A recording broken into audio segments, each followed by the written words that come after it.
Hello everyone, welcome to another video from Fantasy Football Scouts. It's the Euro Group E preview. I'm joined by Andy North. It wasn't supposed to be you for this video, Andy, but here you are. Thanks for stepping in. No worries, you couldn't keep away, could you? I couldn't resist. You were No. so knowledgeable in the last video. I was like, we've got to have him back. Sorry, David. Is that what it is it? You were telling me beforehand it was something to do with liking me more than David or something, but maybe that was just for my knowledge, not for public knowledge. Just between us, that was. You shouldn't give sorry. it all away. Yep. So it's Group E in this video. Really interesting group. I feel like I've said that for a lot of the groups, but I think Group E is a tough one. As I mentioned, I think the Belgium and the England group are maybe easier to call. Group E is tough. Really interested to get your thoughts on it. In this group, we've got Poland, we've got Slovakia, we've got Spain, and we've got Sweden. I'm just going to come to you first, Andy. How do you reckon this group is going to pan out? Do you know what? I find this group really hard to call. And the reason is I don't know which Spanish team is going to turn up. I feel like they're all over the place in terms of who's going to play, who's not going to play. The cohesion in the group seems to be a bit all over the place.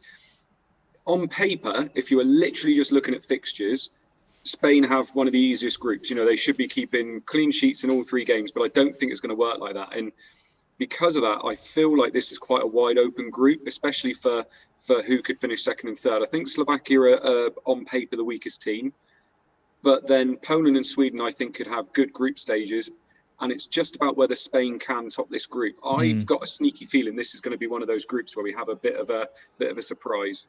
Really? Well, yeah. I think Slovakia or Sweden would be the surprise, right? To win the group. I've got some. I did a bit more research on some of the teams in this group than maybe normal. Nice. So I can talk to you a little bit about that. Let's go through the qualifying stats first. Yeah. So Poland first. They played 10. They won 8. They drew 1. They lost 1. They scored 18 goals. They conceded just 5. So a lot of talk is on the attack, you know, with Lewandowski obviously there and players like Milic and all these guys. But only 5 goals conceded in the whole qualifying campaign. 6 clean sheets. Good record, right? I mean, Bednarek is very popular. You a fan? Yeah. I think Bednarek, is he 4.5 million on the game as well, isn't he? Well, I can tell you in a second. I'm pretty sure he is.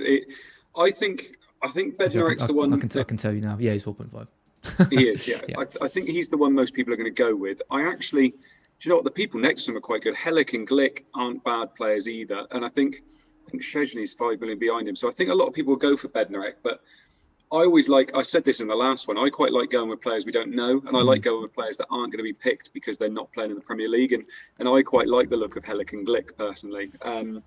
But I'm trying to think of their prices off the top of my head. My prices are all over the place. Well, don't worry. I've got you covered on that. You know, we've got the score reveals in a minute. Yeah, I mean, it's a great strategy going for players that no one else is going until Bednarek scores from a header in the first game, and you think, oh, well, I should have just done that and got boring. Yeah, exactly. That's just FPL all over, isn't it? I mean, it's a strong record for Poland. I wasn't expecting that. Well, I wasn't expecting that. That's such a good record in qualifiers. And here's some more stats for you. I've been looking at the fixtures and results since the qualifiers as well. So in 2020 and 2021, they've got a decent record carrying on as well. They've lost 4 games, they've won 5, they've drawn 3, but they very rarely get turned over. They beat Finland 5-1. They lost to England, who I think you'd probably expect it to. They lost to Italy, and they lost to the Netherlands twice. So the teams they've lost to have been, you know, like kind of top ranked teams. They've beaten the likes of Finland, Bosnia, Ukraine. They beat, who a lot of people are tipping in this tournament to be strong contenders. They beat them 2-0, fairly comfortable. They beat Andorra 3-0. I think they're a good side, you know. I don't think they're getting much credit, and I don't think Lewandowski is in enough teams, given the first game is looking quite good against Slovakia. Are we going to talk about Lewandowski now? Because I have a completely different view on him. Do you? I do. Do you want to save that for when we look at the Poland talk team about in a him minute? now. We will talk about him later. We're going to have very different views on it because We are. he's someone that I'm really looking at getting in. So yeah. We touched on that in the last video, We I know, did. and I wanted to talk about it then, but I thought we better wait Yeah, for we're it. away. It's good. It's good that you're doing this one after all. Then. Yeah. Okay, so Slovakia next. They played 8. They won 4. They drew 2. They lost 2. rather unspectacular. They scored 10, they conceded 6, 2 clean sheets. So they finished third in the group, so they had to go through the playoffs. I think they won on penalties against Ireland, was it? And then they scraped through an extra time, I think, in the final. So it wasn't a kind of, a complete performance in the qualifying campaign. They kind of, caught the last bus to the tournament, I think. What are your thoughts on them? They strike me as a team that maybe we could start targeting, but I've got some stats on them as well, which might change your mind. I think you can. I think you can target them. I think they've got one or two nice little bargains in there, but in terms of how much I'm expecting them to do in this tournament, it's really not a lot. I think when you look at Poland, Spain, and Sweden, I expect all of them to beat them. If Slovakia maybe managed to get a draw in one of the games, fair enough, but I'm not holding out a lot of hope for Slovakia at all, I'm afraid. Yeah. So since they qualified, things have been pretty good for Slovakia. 3 wins, 5 draws, 4 losses. Pretty good for a team, ranked where Slovakia are. I'd say it's a pretty good record. Then you look at the teams they've played. They have not played good opposition in any games. I think the highest ranked team they've played since they qualified is Russia. So they've played the likes of Israel, Republic of Ireland, Scotland twice. They played the Czech Republic. Actually, the Czech Republic are probably the best team they've played. They lost that game 2-0. They played Malta. They played Russia. They played Cyprus. These are, it's not like the Poland guys who've played and lost, but at least they've played against some higher ranked oppositions. I mean, Scotland are a very good team. We're not going to get into this again as purely ranking. That's all I'm going for. I think they're 44th in the world. That's all I'm going by. But it's a bit worrying for a team like Slovakia who come into a tournament like this having not played kind of top opposition. They're in this group against the likes of Poland and Spain, having not really have tested themselves. I just think they're going to really struggle to pick up points in this. Yeah, I think they're primed to attack. I mean, it's like I said before, it's just a shame that I'm not really sure what Spain team is going to turn up. I feel like this is a group that you could really attack if you could trust any of the assets in there. But I'm just really worried. There's something in the pit of my stomach that's making me worried about Spain. But we'll talk about those a little bit later as well, I guess. So Spain had a very strong qualifying campaign. 10 played, 8 won, 2 drawn, none lost, 31 goals scored, 5 goals against, 5 clean sheets, top the group, easy. They're in the same group as Sweden, who they're in this group with. They won 1 and drew 1 in that game. They won comfortably at home 3-0 and then drew 1-1. So, I mean, at least that gives you some indication of what's going to be. I mean, it seems like they're probably going to win those games, or Sweden are going to at least find it difficult to beat Spain. So I think that makes kind of Spain the favourites for this group. I mean, in terms of their record after 2020, so I'm really pushing this. See, I did the extra bit of research, so I'm just trying to just churn it out. But really good record. Really good record since qualifying. They've won 5, they've drawn 4, they've only lost 1. They beat Germany 6-0. Yeah, that was at the back end of 2020. Absolutely massive result. They beat the Ukraine 4-0. So again, Ukraine, as I mentioned, Ukraine. I did an article today for Scout on the Ukraine. They've had an absolutely awful time since qualifying. They qualified pretty comfortably, and then have just gone absolutely completely off the boil since. But Spain just seem to be picking up and kind of coming into form at the right time. They played 3 games in 2021. They drew with Greece, they beat Georgia, and they beat Kosovo. So they haven't exactly tested themselves. And the kind of feeling I'm getting is kind of exactly what you said. It's a bit unsettled. It's a bit not really knowing who the star players are. There's not really knowing where kind of the goals are going to come from. Is it going to be Morata up front? Is it going to be Moreno? All these kind of questions. But they've still got quality players to do damage, and I think they should win this group. They do. Do you know what? It's weird though. Like, I had my predicted lineup down, and then the actual lineup came out, and there were 3 or 4 key players that weren't even in the squad. Yeah. And Ramos, for example, not in the squads. Yeah. And that's what's worrying me the most, I think. I mean, they're one of the teams, it's a bit like England, actually. There's a lot of question marks over a lot of their team. And I think that's probably what's worrying me the most. I feel like having that settled team really helps you in tournaments. And I don't feel like they are that settled. And like I say, all the experts I look at that are online on Twitter or doing YouTube videos, things like that, they've all got different teams for Spain. And it just, I don't know. It just worries me picking them, and I'm not sure how they're going to respond yet. It could be that they're the team that I'm going to sleep on the most, and I regret that. Or it could be that I fade them the most, and it comes out quite well. But I'm not sure which way I'm going to go yet. I mean, even in goal, I mean, De Gea looked assert, but Brighton Sanchez, I mean, he's making a case for himself to be the number one. It'd be a hell of a turnaround if he ended up starting the Euros for Spain. I mean, I'd be shocked if it's Sanchez. I think it's going to be that Simon that will start instead of De Gea, but we'll see what happens. I'm just a bit biased. I think I'd love to see Sanchez start for Spain. Okay, so Sweden, kind of the last team in this group. So they played 10, they won 6, they drew 3, they lost 1. So they only lost 1 game in the group, and that was to Spain. They scored 23, they conceded 9, 5 clean sheets. It's a good record, to finish second to Spain. To concede less than 10 goals. I'll tell you the stats after the qualifiers, because I know you're buzzing for that. So 2020 was an absolutely terrible year for Sweden. Right. They played 8 games, they lost 6. But things have got a lot better this year. They've played 4, they've won 4. Ooh. Against? Well, I hope you wouldn't ask that. They've played Georgia, they've played Kosovo, they've played Estonia, and they've played Finland. Oh, okay. And they won 1-0 against Georgia, 1-0 against Estonia, and they were slightly more comfortable against Finland and Kosovo. But at least they're winning, because I mean, to lose 6 out of 8 is great. Yeah. I guess a bit of momentum's maybe on their side, but it's a different beast when you get into these ones, isn't it?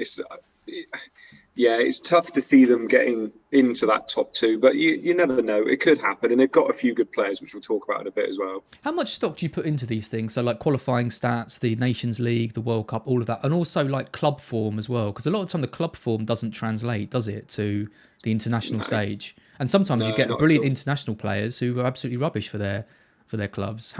What's your kind of process? How do you kind of assess who's going to be a good player in this tournament?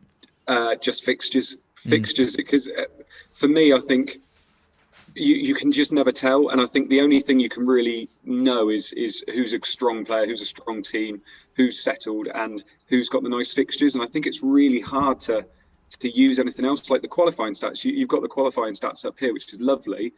But these are the teams that finished in the top 2, so they're going to have good qualifying stats. Yep. So they're all much of a muchness. I think the goals for and goals against helps you to see who's got a good defensive unit and who's got, who can attack and who can be let free. But I really don't give a lot of heed to qualifying. It's just like friendlies for me. It's like you're watching the friendlies and it's like, yeah, this is all well and good, but at the same time, managers are trying different things.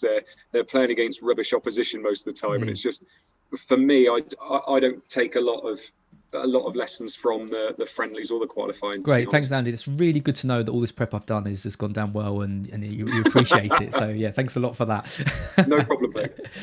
So let's go through the squads. So we'll start with Poland, and I think this is as good a time as any for us to argue about Lewandowski. 11.5 million, 16% ownership. I think arguably has one of the best 3 fixtures in match week 1 up against Slovakia. He's come off the back of his best ever season in the Bundesliga. In fact, I'm just going to jump ahead and just put his graphic up right now, because frankly, the man is an absolute machine. In the Bundesliga, 29 appearances, 41 goals, 7 assists. It's a record, I think, in the Bundesliga. It's a record for him. He's breaking all kinds of stuff. He's been Polish Player of the Year 10 years in a row. He's got 48 goals and 40. True. That's not true. 9 of 10 years. 9 of 10 years. I read 10 out of 10. No, I'm pretty sure it's 9, but I could be wrong. Who was it then? Who beat him? Oh, I have no idea. Oh, that's convenient. All right, I'll trust you. We'll go with 9.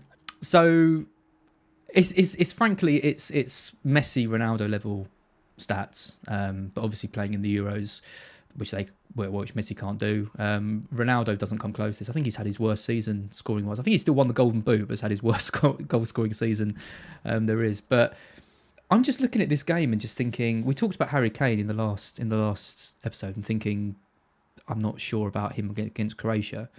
I can't see any way in which Lewandowski doesn't score against Slovakia. Come on, talk to me. Why don't you want him? Why don't you rate him? Why do you think he's a poor player, Andy? The reason I don't want him and the reason I don't rate him, don't get me wrong, obviously I rate him. He's an absolutely incredible player. No, don't rate him. That's what I heard. The difference is that he is not playing for Bayern Munich in this tournament. He is playing for Poland. Poland do not create for him like the players behind him do at Bayern Munich. He's also not playing against the caliber of opposition that he plays for when he's playing for Bayern Munich as well. Now, I have had him, and this is literally from experience. I have owned him in Euro tournaments. I've owned him in World Cups as well, and he has never done it on the international stage. I think has he got 2 goals in tournaments, in finals tournaments? Is that true? Wow. That's it. And he is one of those players where he will be owned by an awful lot of people.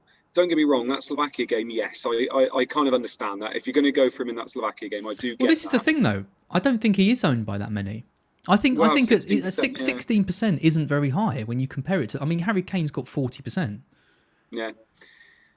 Yeah, for me, I think I struggle to own somebody like Lewandowski because I've owned him before and he's never done it. And he's that kind of player. For me, I feel like he's a trap when you're somebody that's come in and you're like, oh my God, I get to own Lewandowski.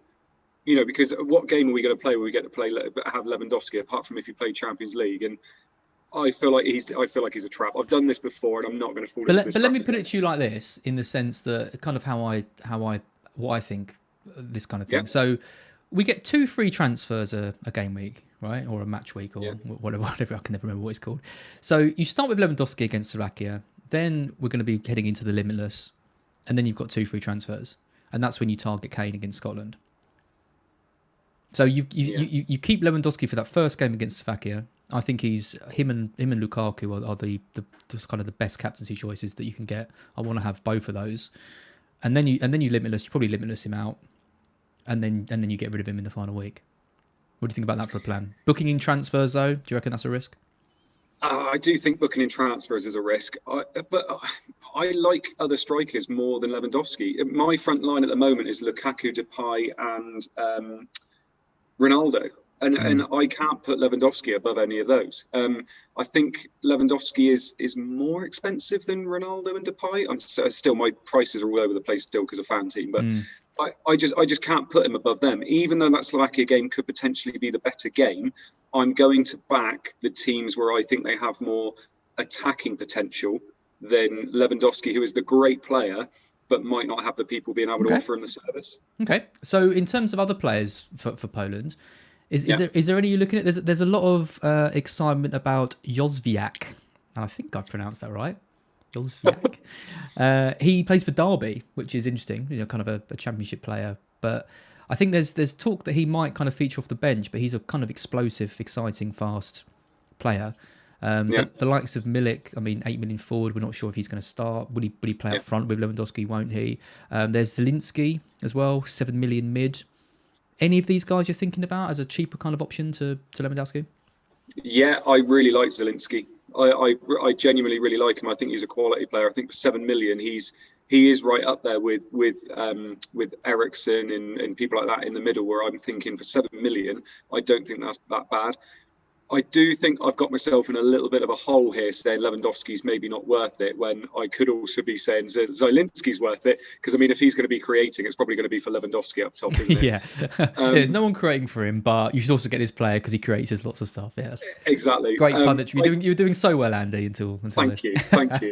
I do think, though, and I said this in one of my streams as well, I would be a little bit more interested if they play 4-4-2 and they go with a strike partner for Lewandowski. I think the person playing next to Lewandowski could be worth a shout.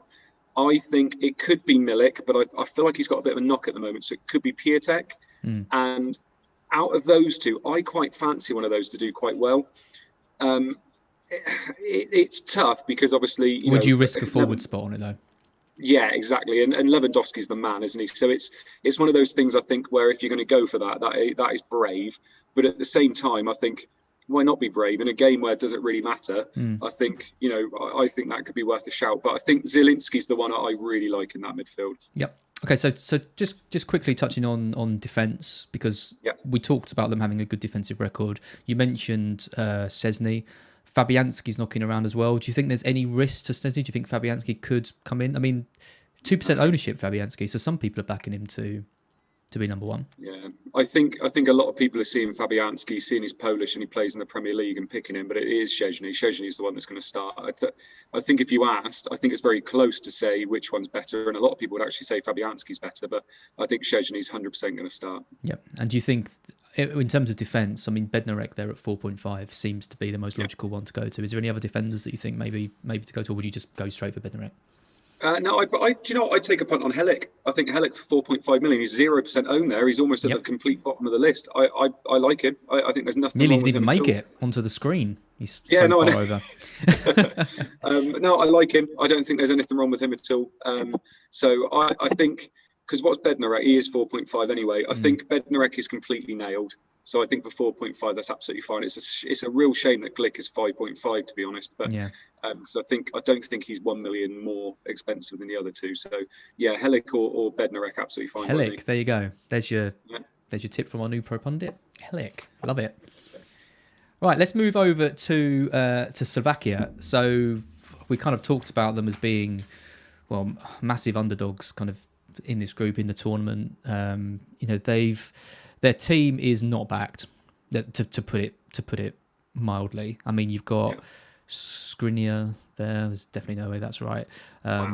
Skriniar, yeah, and Dubravka, both 1% owned, 5 million, so decent prices.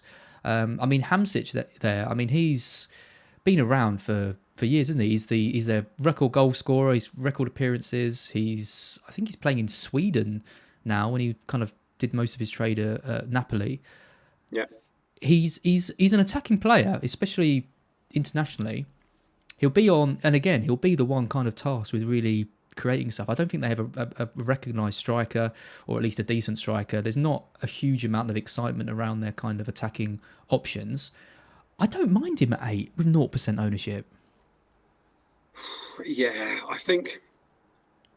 Do you know what? If he was 1 million, maybe even 2 million more, I think I'd really consider him, because he's just that nostalgia pick almost, isn't he? Do you remember that the Slovakia game against Italy in the World Cup when Slovakia won 3-2?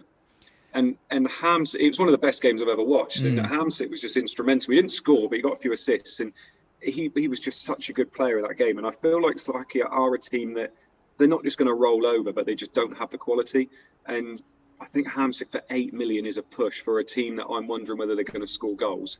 Skriniar, he's had a great season with Inter Milan, but 1% owned shows you how many clean sheets they're probably going to get. Dubravka will rack up the save points, but that's about it, I would have thought. The only other player I think is worth mentioning, who's 6 million, is Kuka. I think Kuka could play and could be that kind of creative force in the middle there as well. But obviously with Hamsik in front of him, the upside's a little bit capped. And Duri, 6 million up front. He's the one I'm expecting to start. I don't see a lot from him at all either, unfortunately. So Duri, 7 goals in 54 appearances for Slovakia. It's not a good record. I think goals are going to be. They're going to struggle. I think in this group it's Hamsik or Dubravka or bust. they're the only two that I'd really consider. I mean, Dubravka's save percentage, 69%, makes him one of the best goalkeepers in Europe in terms of the saving the amount of shots that he saves. He's right up there with like elite level goalkeepers. He's going to need to be right at the top of his game. So if you're getting a goalkeeper and you're just kind of really focusing on save points and hoping that they can rack those up and maybe sneak a clean sheet, he's a goalkeeper who, if they do get a clean sheet, he's going to end up with a big points return. But he's more than likely going to end up with 3 points, I imagine, in this group. He is, and it's so weird when you look at some of the pricings in this game, because like Pekarik there's 5 million, their defender. Why is he 5 million? Yeah. I'm not expecting anything from these defenders, and yet they're 5 million. And you just think, especially in this group they're in as well, I'm not seeing any value really. I think I completely agree with you. It's Dubravka, Hamsik or bust really. But Kuka, if you want a little bit of a I'll tell you, we were talking about like Croatia in the last video we did, and I was saying their prices are high because obviously they reached like the World Cup final and that. I mean, Slovakia have only ever played in 2 international tournaments in their whole history, Euro 2016, the 2010 World Cup. But their prices have been priced like they're a quarter-final, semi-final team in every international tournament. It's really bizarre. I mean, like Duda at 6.5. I mean, once you're getting into like the 6.5, 7 million bracket, these are the guys that you want to be kind of you want to either have good fixtures or you want them to, be like established like goal scoring players or assist makers or stuff. I'm just not seeing value in these players. So, sorry, Slakin fans, but I can see why your team has got such low ownership in this game. Yeah, this is probably the lowest ownership we've seen, isn't it? I think it is. I think they are the lowest owned squad in the entire tournament. Yeah. God, so lucky to win the group then. Yep, absolutely. You just know it, don't you, when we talk about this. So much higher ownership team is Spain. So Pau Torres is the highest owned player at 17%. Rodri is next at 12%. I'm guessing just because he's 5 million, but I think that's your kind of N'Golo Kante, Lee Catamol, Danny Drinkwater, your fantasy players who probably don't really know what they're doing. And I mean, especially in this game as well, like you want, if you're going to be subbing players on from your bench, you want them to be players who have a chance of getting something, scoring a goal, at least being involved in some capacity. You're going to get the opposite of that from Rodri. He is not a good pick at all. No, completely agree. And then you've got like Gerard Moreno there at 6.5. Ferran Torres is there, 8 million mid. Jordi Alba's highly owned. I think there's potential for some rotation at that spot. I look at that and think that could burn a few people. One player here who's really interesting is Laporte. What do you think of Laporte's switch from France to Spain? Yeah, I don't blame him. He was never getting picked for France at all. Like, I don't know why. He's a quality player and he was never getting picked, and he's made the change. He's most likely going to start in the Euros, so I don't blame him. Yeah, and I mean, very, very strange season for him at City, given that, the season he had before that, he kind of emerged as one of the world's best centre-backs, gets the injury, can't get his place back. John Stones just absolutely, gave no reason for Pep to drop him. It's going to be interesting what happens with Laporte, because Laporte's not going to want to go into next season at City being kind of third choice centre back again, is he? Is he playing for a move somewhere, do you think? No, I don't think so. I think the way Pep plays, you're guaranteed to play some games. But yeah, I suppose the other thing as well is Stones is always got a bit of an injury in him. Laporte always has as well. So is anybody going to be paying for somebody like Laporte? I don't know. I think it'll be next year. I think that's harsh. Really?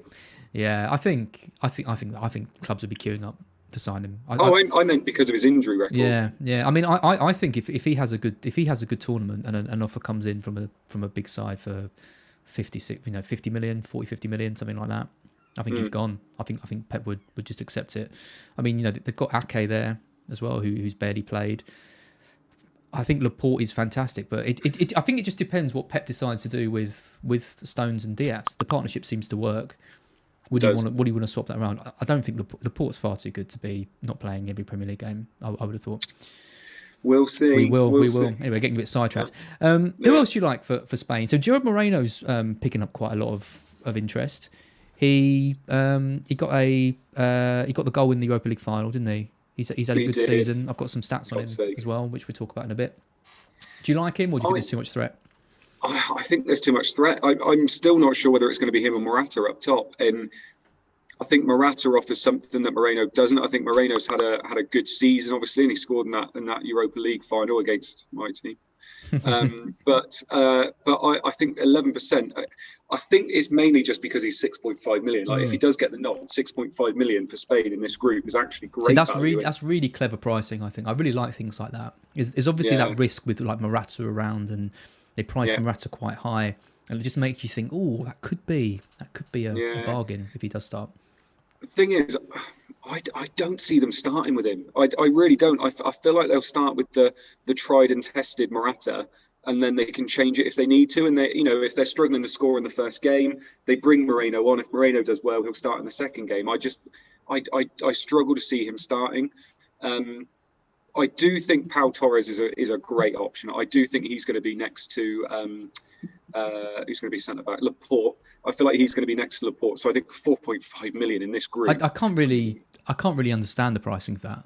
They thought Ramos was going to be there, didn't they? Oh yeah, fair enough. Yeah. So Ramos was the one that they thought he was going to be there. He's going to be nailed on. Probably going to be 6.5 million. Probably going to be taking their penalties. So I think they had him with Laporte, and obviously he wasn't called up. And all of a sudden, Pau Torres is 4.5.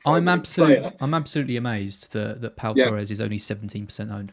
at 4.5. I mean, you get a bit of an insight into some players I'm considering when you see the highlighted players on the graphic. But Pau Torres was one of the first players I put in. I was like 4.5 for a starting Spain defender in what looks like quite a tight group, but still a group I expect them to win.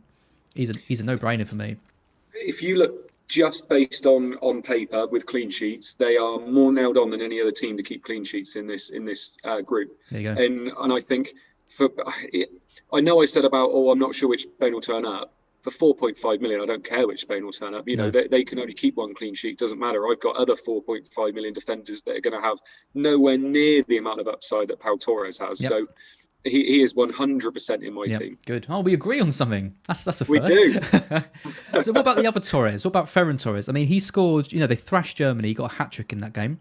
Yeah. He got a hat-trick recently for Man City. I think he was unlucky against Brighton. He got subbed early. And he never really got the chance to prove himself in time for that Champions League final. I thought he was really knocking on the door to start in that game. And I think he'll be really disappointed not to have done. And Sterling to come in and... for James just to kind of completely have him in his pocket. I think Ferran Torres will be upset by that. I think he's a player who I think has really got something to prove in this tournament. 10% ownership. Yeah. He's in my team. I like him. Yeah. Do you know what? I've been looking at these wingers a little bit because I really like Olmo on the other side as well. And I've been looking at both of them and thinking, is there a 1 million price difference between the two? Because Olmo's only 7 million, Ferran Torres is 8 million. The thing I like about Ferran Torres is, and I said this when Man City signed him, I said they've got a player. Like, he is a really, really good player. And he almost operates as a striker sometimes. And I really like the way he drifts inside. And I think, depending on who their striker is, I think that could be brilliant for him. And for 8 million, especially in this group, starting off against Sweden, it's a lovely fixture to start with. I do really like both of them. I'd almost be tempted, because they're so cheap, I'd almost be tempted to start with both. Start with Olmo and Torres. I really like that double up. And I think Spain, you can have that. You could go with someone like Pau Torres, the other Torres, sorry, I forgot his first name for a second, and Olmo. And then all of a sudden, you've got a triple up of Spain players that isn't that expensive. Yeah. This is the thing. I mean, a lot of these players are like Slovakia prices. yeah, that's exactly it. Which is bizarre. Who are we talking about just then? Pekaric's 5 million, Pau Torres 4.5. It just seems a no-brainer. Even if Pau Torres isn't 100% nailed, and there's that slight chance he might miss out, you're not paying 5 million like you are for Pekaric that's not going to keep any clean sheets. So it's no-brainer for me. Absolutely. So in the chat, Ryan Brazil mentioned another player that I wanted to mention, who is Marcus Llorente. So when I saw his price at 5 million, I thought, wow, that is a bargain. His positioning for Spain is a bit up in the air, whether he even starts, whether he plays right back or whether he plays in midfield, anything like that. He's had an incredible season this year. Like, if you're picking players based on form, he's straight in. He's one that I think, if he starts in that first game, I think we're going to see him in a lot of teams. Yeah, and I can understand that, to be honest. I think this is what I mean by the Spain team. There's so many question marks all over the place, and I think Rodri's definitely going to start in the middle there, and he offers them balance, which is great. For 5 billion, though, I still wouldn't be touching him. He's not that kind of a player. I feel like Koke's going to be in that midfield, and I have a feeling Pedri's going to be in there. He's had a great season for Barcelona, and I feel like he's going to be in that midfield, and I feel like Llorente is going to be that option off the bench. And again, if he does well off the bench, he might start in the second or third game. But it's so tough when you've got those wingers that are going to be offering you so much upside, in Olmo and Torres. I'm struggling to go with someone like Pedri or Marcus Llorente, if I'm honest. It's difficult, isn't it? Because you want to try and find like good budget options and try and be clever and be smart and kind of outwit everyone else. And then you get found out because actually the higher owned players who would definitely play just start and do quite well. So this is the problem, I think, particularly with this kind of tournament, is you can kind of overthink yourself too much and try and be too smart. And I think that's why I've gone for Ferran Torres over the likes of Llorente, just because he's going to start and I think he's a good player. And like I said, something to prove. Okay. I mean, if you wanted to go for it, like I said, Koke is definitely going to start, and he's 0% owned, 7 million. 7 million. Yep, absolutely. Right, final team in the group is Sweden. Sweden. So I've got Sweden in my Twitter background at the moment. So as you can tell, I'm very, very keen on Sweden. And really low ownership. across the board, again, I mean, almost Slovakia level ownerships. I mean, you've got Isak there, 8 million forward, 2%, which is really low considering the season that he's had. He's had, he plays for Real Sociedad. He's got bucket loads of goals this season that in a really attacking team, but only 2 goals in 8 appearances for the national side. I like him. Yeah. What do you think? Yeah. Is 21 years old as well. Like he's exciting, isn't he? Young, exciting player. Exciting. I think I hate to go back to it all the time. It's what do you expect to get from a Sweden striker, and that's the thing. I think potentially he could do well. 2% owns lovely, and I don't think I think you'd be really hard pressed to find any casuals that pick Isaac up front. I really do, and it's one of those players where actually you could get somewhere by picking someone like him. It's just, am I going to pick him over somebody like Ronaldo, Depay, even Lewandowski for you, mate? Are you really going to pick him over them? I mean, is he in your team? He is not, no. No. Why is that? Well, he's not in my team because his game week 1 fixture is Spain. Yeah, that doesn't help, which definitely doesn't help. And this is the problem. The match week 2 game is Slovakia, which is the limitless chip probably. So I'm probably not going to have him in that one, which is the best fixture for him. And then, I mean, he's an option, I guess, for the Poland match. But I think he'll probably be one of those that misses out. He's one of those players who I'm really looking forward to watching from a football sense, though. I'd really like to see Sweden do well. I'd really like to see him do well. And, I think he is one of the world's brightest prospects, along with the likes of Foden. Greenwood as well, yeah. Malinovsky at the Ukraine. There is some really, this tournament, we've got these young players who could really kind of... they've already broken through, right? That's why they've been called up. But just going up to that next kind of level, and I think if he does get a goal, or if Sweden do get a result against Spain and he's involved, his stock is just going to rise more and more and more. So, would like to see him do well. Yeah, yeah, and Spain can do it. I know. When was it? Was it about 8 years ago now when they lost the first game 1-0 to Switzerland? So. It can happen. We've seen it before. And like I said, Spain are one of these teams that can go up and down at times as well. I think for 8 million, he looks a lot better than Berg next to him, who's 8.5 million. And I think out of the two of them, I would go for that youth potential with that ability to explode. I think the only other attacking player I would maybe go for in Sweden is Forsberg. He's 0% owned. He's a midfielder, 7.5 million. I don't mind him either. I think he's nailed in this team, and he's got the potential to explode from the wing as well. So I do quite like Forsberg. And then defensively, I'm struggling. Just before you touch on defence, what about Kulusevski? Yeah. No, not a fan. No. He's had a mixed season. He plays for Juventus. He plays for a top side. He's kind of renowned for being exciting, dribbler of the ball, runs at teams, makes stuff happen. 7 million's not bad. Why would you go for? Sorry, who did you say? Forsberg. How come you'd go for Forsberg over him? I think Forsberg's better in the national team than Kulusevski's been, and I like the way Forsberg plays. I feel like Kulusevski could be the player that goes off instead of. And I don't know. There's just something that I'm not quite liking as much. I mean, there's only 1% difference between them, mate. True. Yeah. I was. Kulusevski's got a bit more kind of pedigree about him, isn't he? I mean, I know Juventus haven't had a particularly good season, but he's, Sweden haven't got kind of household names across the whole squad. He's probably one of the more kind of famous names. I mean, you've got Larsson there as well, famous father. I think Seb Larsson's been around for ages as well, and he has. With Ibrahimovic out, it looks like he's going to start as well. I mean, I think he'll be starting up front, right? And he's a 6 million midfielder.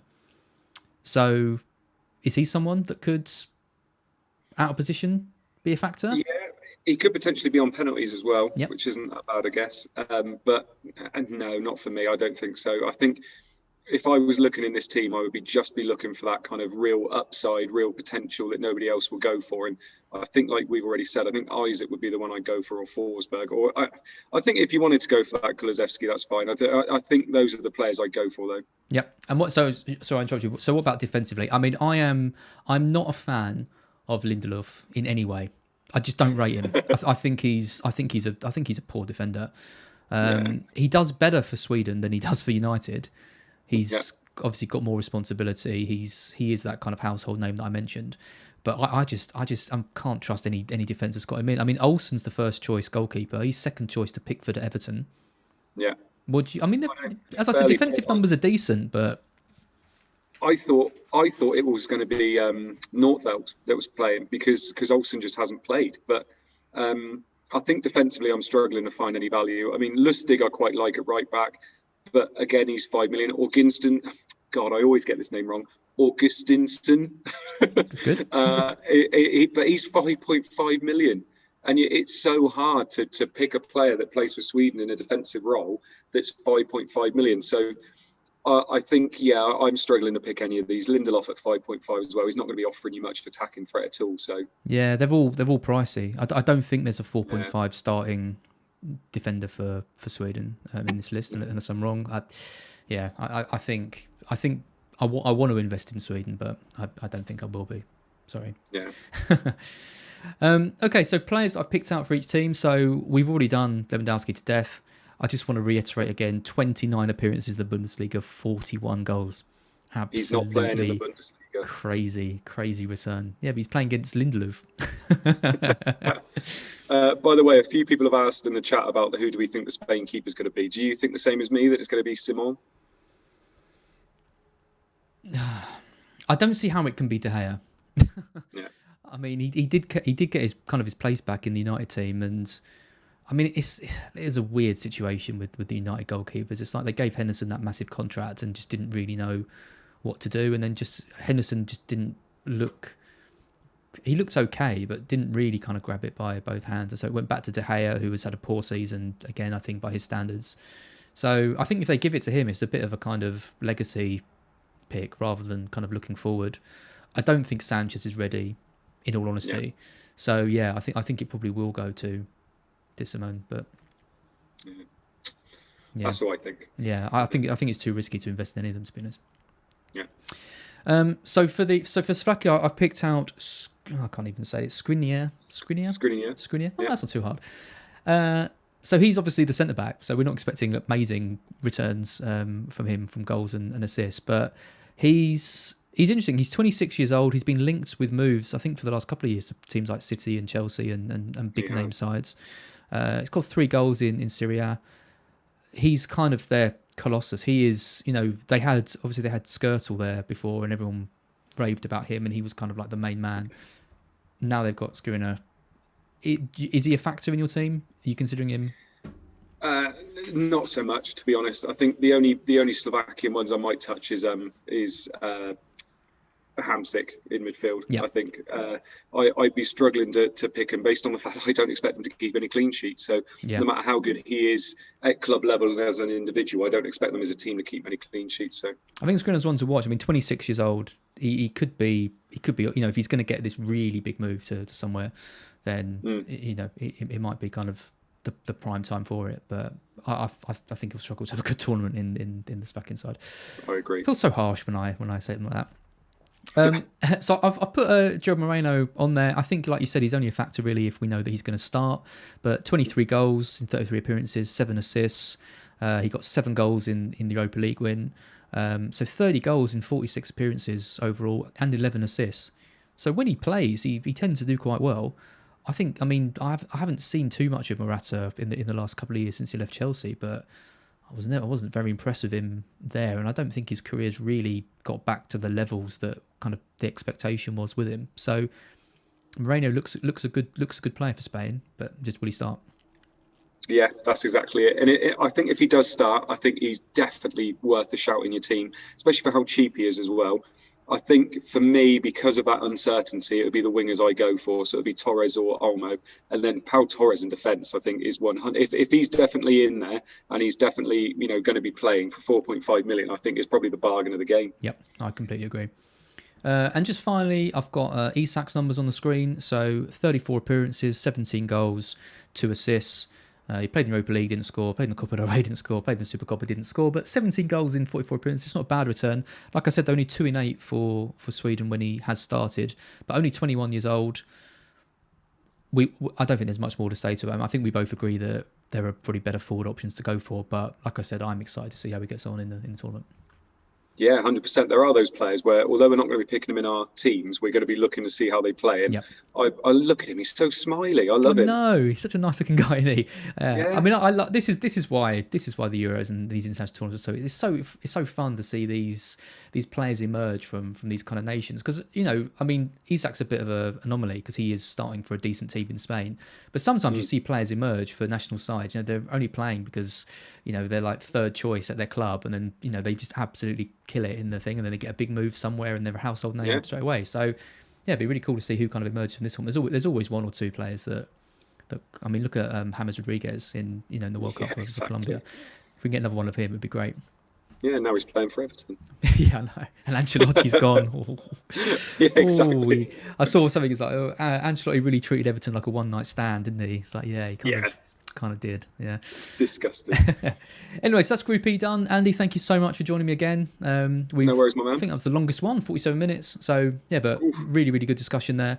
There's one more of these videos. So my marathon of group videos is nearly done. There'll be one more tomorrow. I'm having my COVID jab tomorrow morning. So I'm doing this video about 3 hours later. So I don't know what state I'll be in. I assume I'll be all right, but yeah, we'll find out. You'll be fine. Yeah, be fine. But yeah, thanks everyone for watching, and I will see you tomorrow. And thanks again, Andy, and see you soon. No worries. Cheers for joining us. Bye.